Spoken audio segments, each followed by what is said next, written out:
happens when you have a past that you need to let go of? My guest today is Djana Kazic. Born, did I say it wrong? No. Born and raised in Sarajevo, Bosnia and Herzegovina. Caught in the middle of the Bosnian conflict and shot as a teenager during that war. Djana says the saddest thing she sees is how so many people play the victim role. She still sees it in Bosnia. People who can't let go of wrongs done to them. Her choice to finally leave the area, despite her close relationship with her family, in order to create a better destiny for herself, is a story that she is willing to share. She says, quote, "Everyone is the creator of their own universe. Your thoughts and words become your reality. Dare to dream, for fortune follows the brave," unquote. Stay tuned for Djana's story and what she learned having spent 3 years mostly without electricity, water, little food, and grenades constantly falling on and around them, never knowing if she would see her family again from day to day. The things she's learned, the places she's gone since then, and how that has changed and affected her life. Stories are our lives in language. Welcome to the Love Your Story podcast. I'm Lori Lee, and I'm excited for our future together of telling stories, evaluating our own stories, and lifting ourselves and others to greater places because of our control over our stories. This podcast is about empowerment and giving you, the listener, ideas to work with in making your stories work for you. Story power serves you best when you know how to use it. Djana has spent her time since the war getting an education, working, and globetrotting. She got her BA in Sarajevo, her master's in Italy, did her management training in Malaysia, and got a PhD in life in Hawaii with some rough things that happened there. Today, she's here to share her story. Djana, welcome to the Love Your Story podcast. Thank you so much, Lori. It's a lovely introduction, and I'm happy to be here and to be able to share my story and hopefully impact a lot of people. Well, thank you. I know as we've spoken that some of these things were hard for you to go back and think about again, and so I appreciate your bravery in sharing these things that were so pivotal and such a big part of your life. Can we start out with a little background? Can you tell us, since that war has been a long time ago, can you tell us about the devastating war your country went through in 1992 and 96? Yes, I actually was thinking about it. I can't believe it's been 20 years, and war is not something that I discuss a lot with my family or with my friends, because you just kind of try to dismiss and forget, because when you go back and really think about the horrors that we went through, it's just your mind just can't capture that. So the war started, as you know, like Bosnia used to be part of Yugoslavia, and Yugoslavia fell apart, and Bosnia is the only really ethnically mixed country, and nobody thought that there could be a war in Bosnia. You have so many mixed families. You have Serbians, Croats, and Bosnians living together. So even my parents were dismissing the idea, like, there's no way there can be a war here. We're all so mixed, like, and living together. And when it did start, it still was a shock. And I remember my parents still telling me, like, we were asking what's happening, like the grenades are falling, the city is becoming isolated, we're not going to school. And, you know, as a child, like the first week, you're like, yes, we're not going to school, we got to stay home. But, you know, then it's like becoming really serious, like the food is becoming scarce, suddenly you have no electricity. You know, like there's no water, and you have to know, like Bosnia used to be a well-developed country. We had everything. We had like the first tram in Europe because we were under the Austrian-Hungary Empire for so long. So we had everything. And suddenly you can just imagine, similar to Salt Lake City, the city is in a valley completely surrounded by mountains. I remember sitting in school one day before the war started and looking at the tanks and the military just like going up the mountains and like positioning themselves. And you still cannot believe that there can be a war.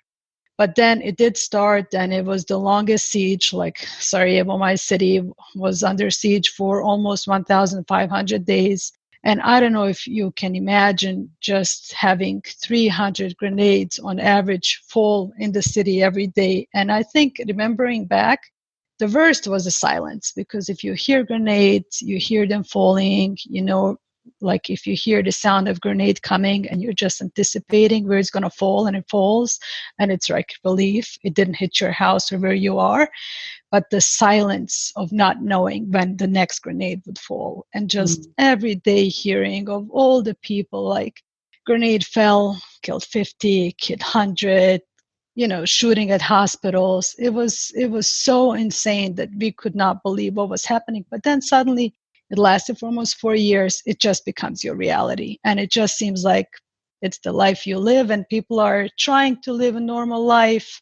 Our parents went to work, I mean, quoting work, because nothing was working, but they're trying to save the companies that used to exist, and kissing them every day and not knowing in the afternoon if they would come back alive. It was just something that I can't believe we went through it. How old were you at that time? When the war started, I was 10.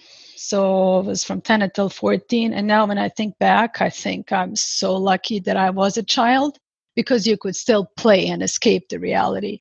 I can just imagine, like, for my parents, like being in their 30s or 40s, you started your career, you're building something, you lose everything, and you literally have to fight to save your family and to protect your children.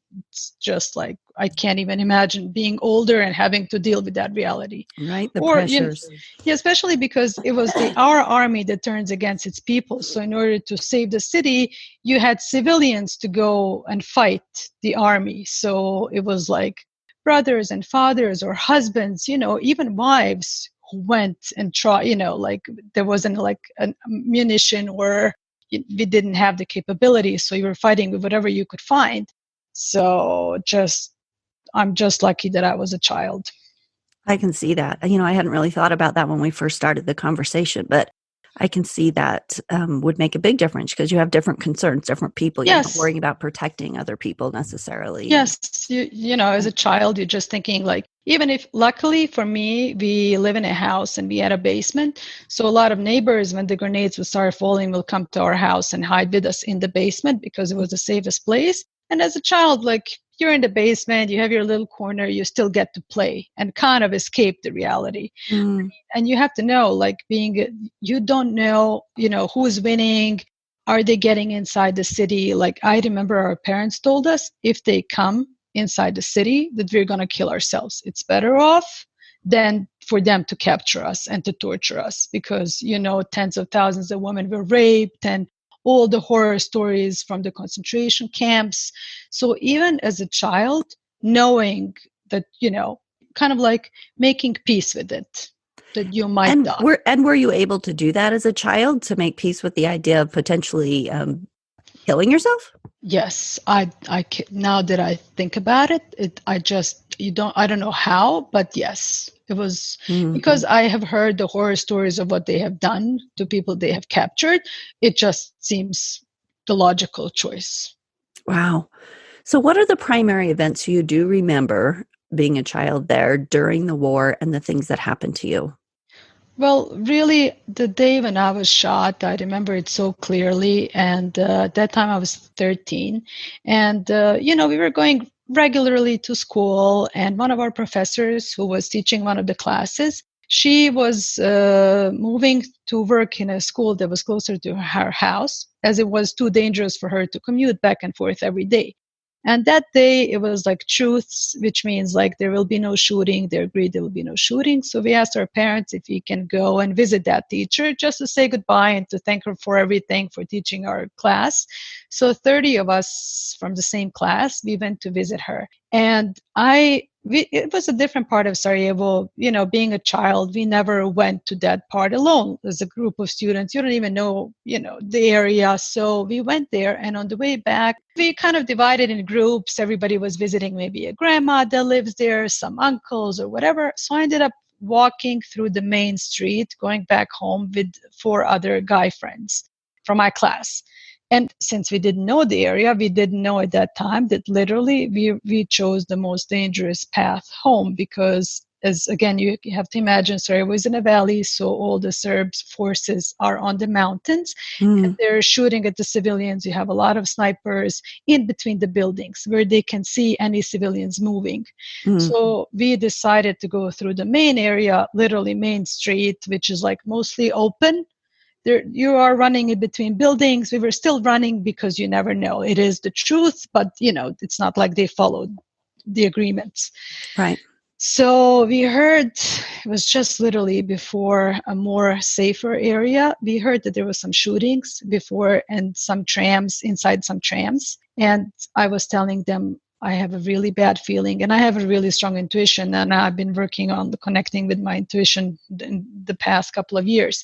And I really had a horrible feeling that something bad is going to happen. So I asked them if we can just stay here until the night falls.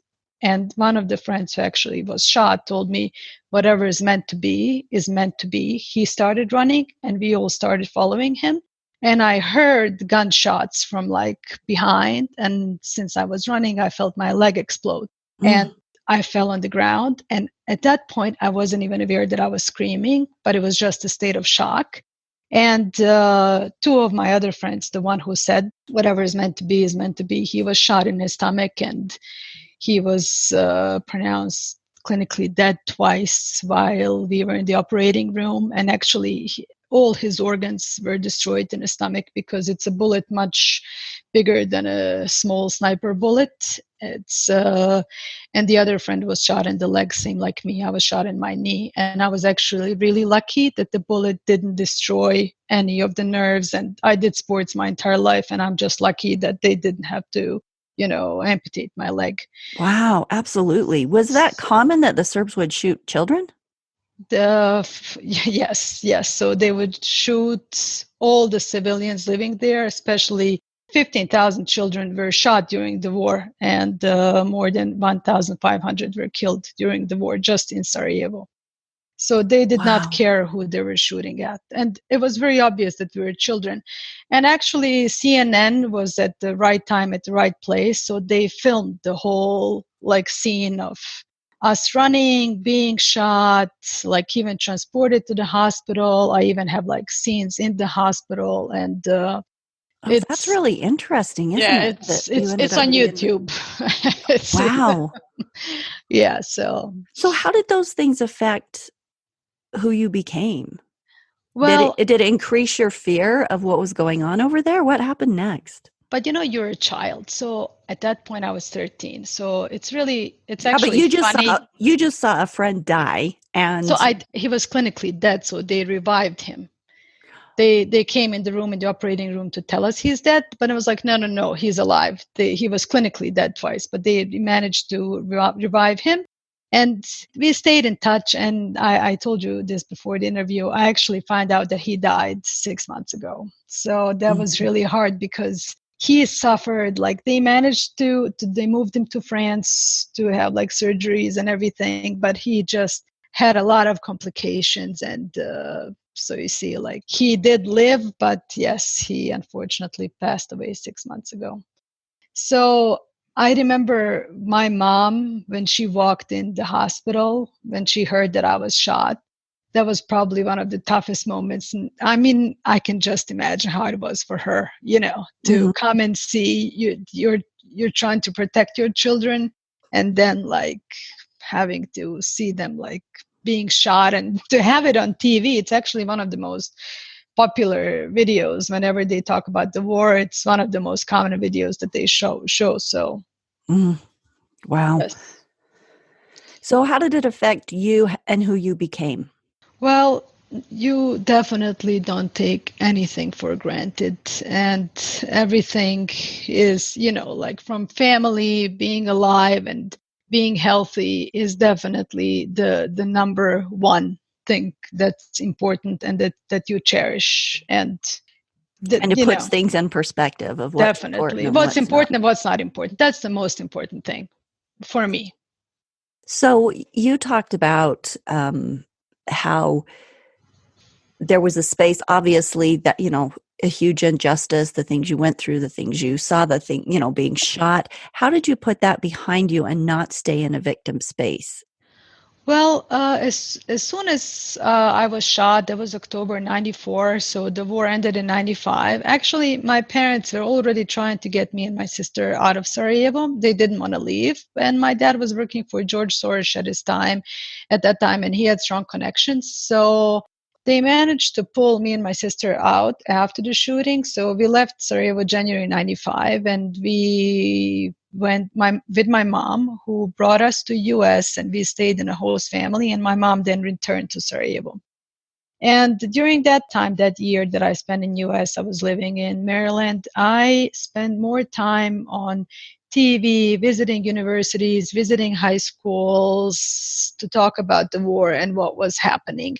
And it was natural, I guess, like you said, because it was very recent, and it didn't feel like now I have to think back 25 years and relive. But at that point, it was something that was part of my life, and I could talk naturally and openly about what was going on.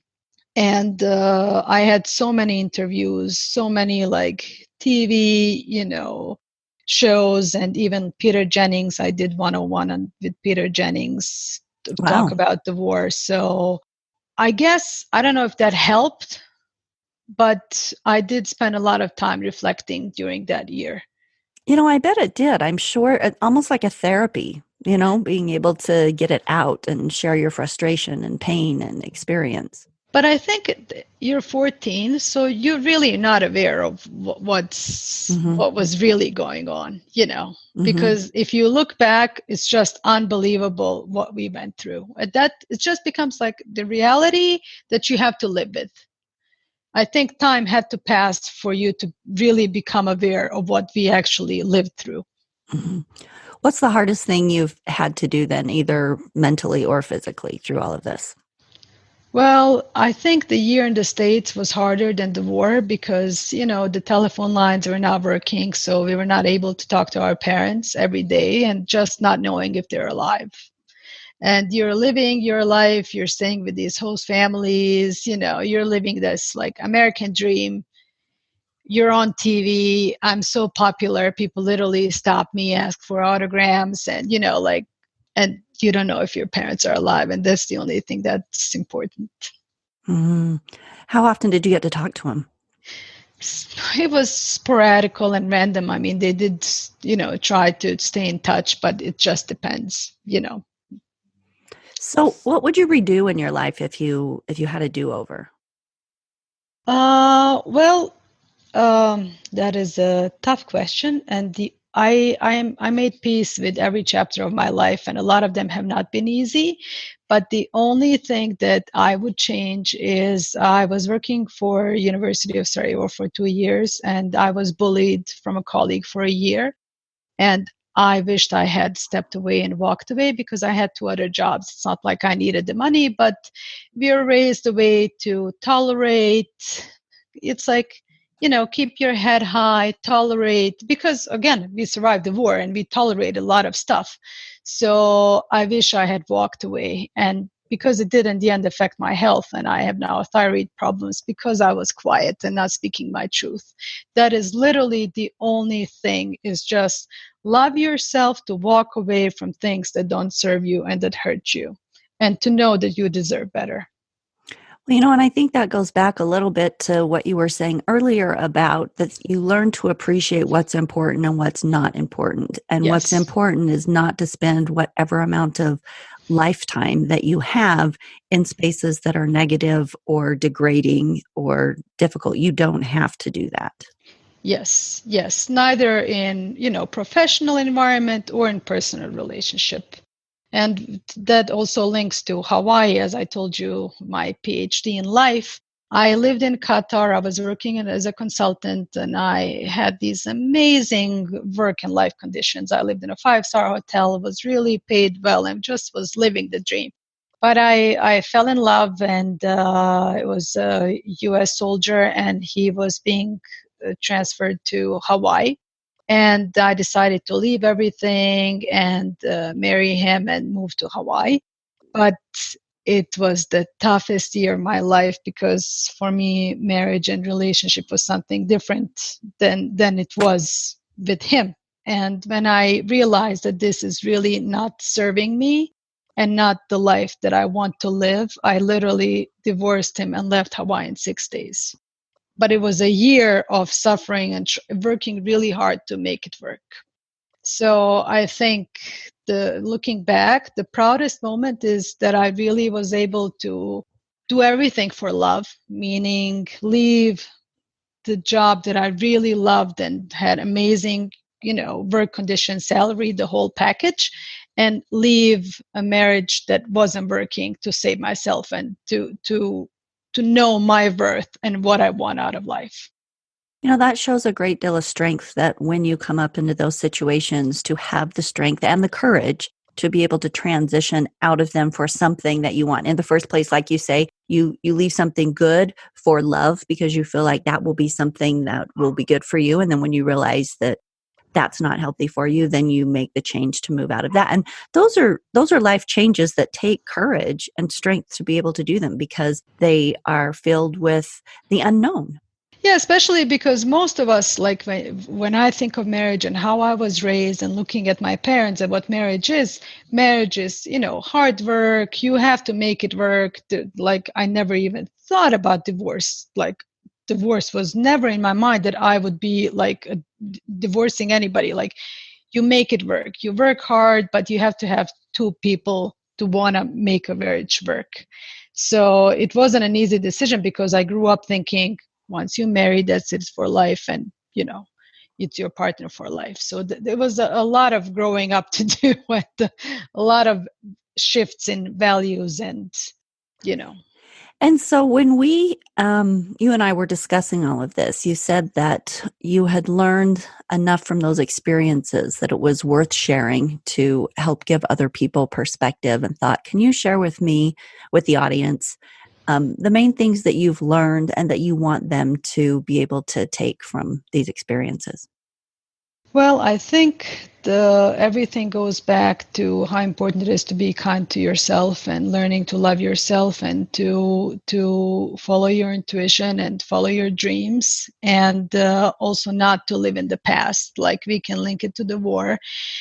I told you the main reason why I decided to leave Bosnia, even though I am very close to my parents and my sister who still lives there. But it's just the people and the mentality. 25 years later, if you watch the news, if you talk to people, all the politicians, it's all about the war and they're still living in the past.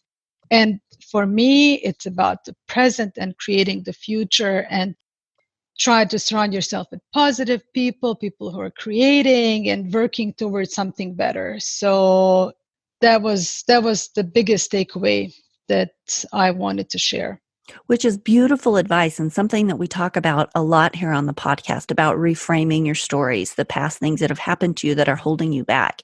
So can I ask, how did you reframe the things that happened to you in the war so that you shifted out of what so many people there are stuck in, that victim mentality? How did you step out of that into, I'm going to stay in the present, I'm going to follow my intuition, I'm going to create something better moving forward?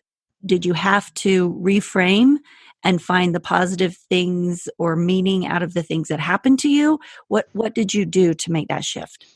Well, I would say that it's mostly because of my parents, because even before the war, we lived in Germany. Throughout high school, I did so many different international exchanges in Italy, in UK, in Japan.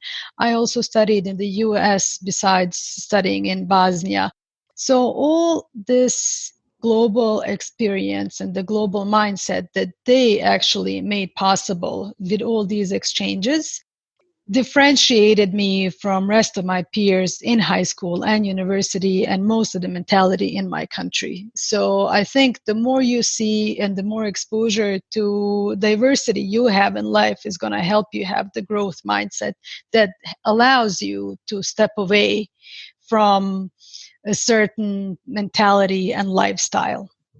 Oh, I think that is so true. In fact, one of the things that really stood out when I was working on my master's degree and at university was that the more educated people become, the more they travel, the more they see different ways of being and different cultures, and that there are numerous ways of creating beautiful lives The broader their mind is, the more they're able to conceive of other options. When you stay in one place and your understanding and your perspective is very narrow, Yes. it really does shut down opportunities for you, on no fault of your own, really, except that you haven't traveled. But boy, does that travel and that exposure to people and cultures really broaden understanding. Yes, especially if you go to poor countries. Like the for me, the most important trip that I took was to Sri Lanka with my sister, and seeing the poverty out there, but how happy people are and how generous they are. It just opens the mind. Or Nepal. I went to Nepal trekking with my sister 2 years ago, and it is a very poor country. Most of the people live under $2 per day.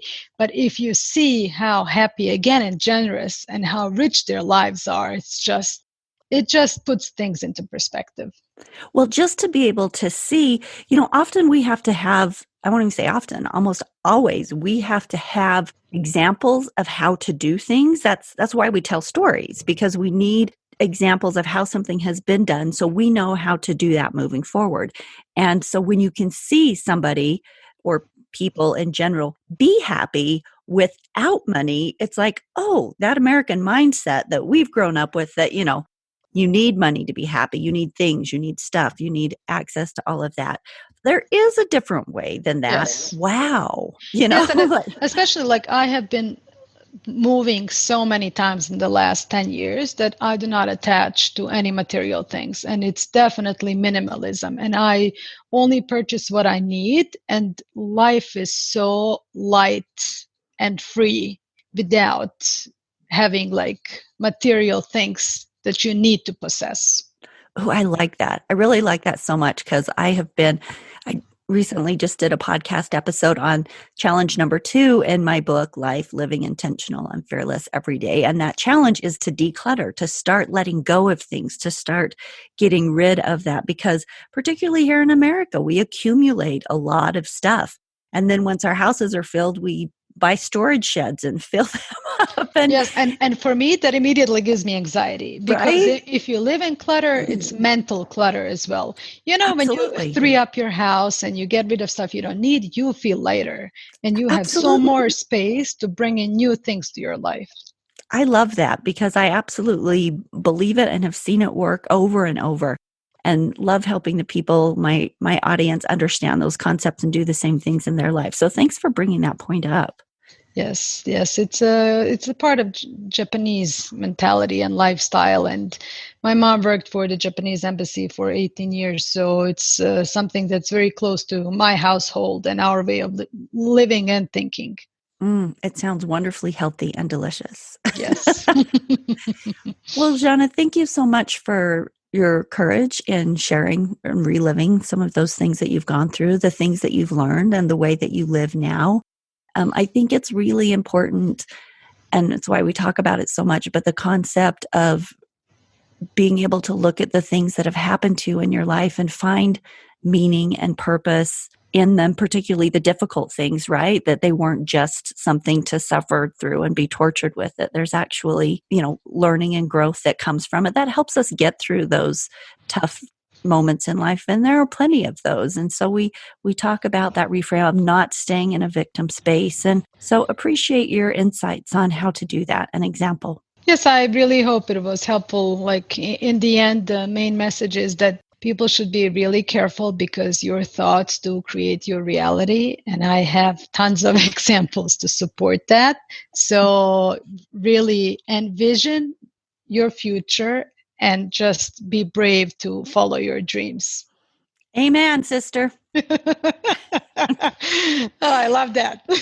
Thank you for being here today. Well, thank you, Lori.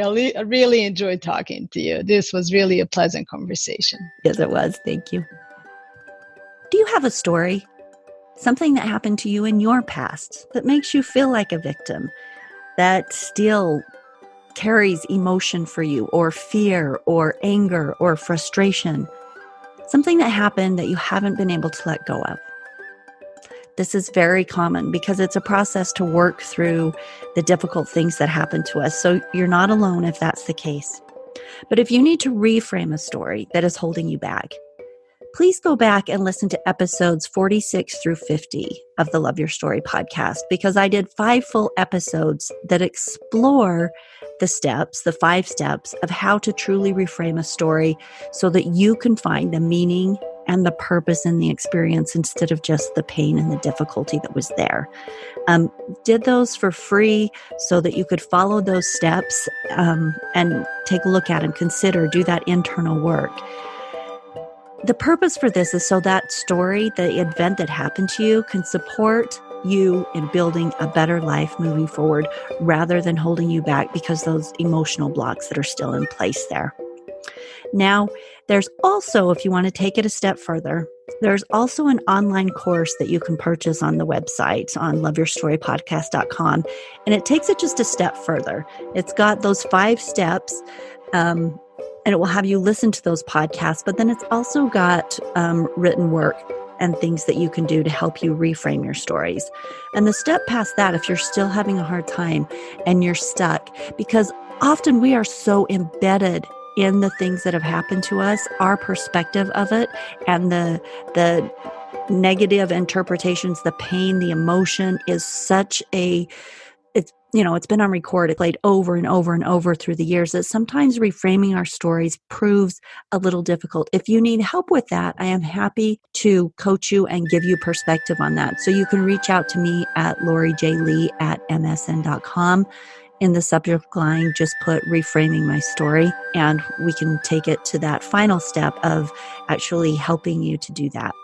These tools have been provided to help you love your story, because that's what this is all about for me, for the audience. I thank you for being here this week.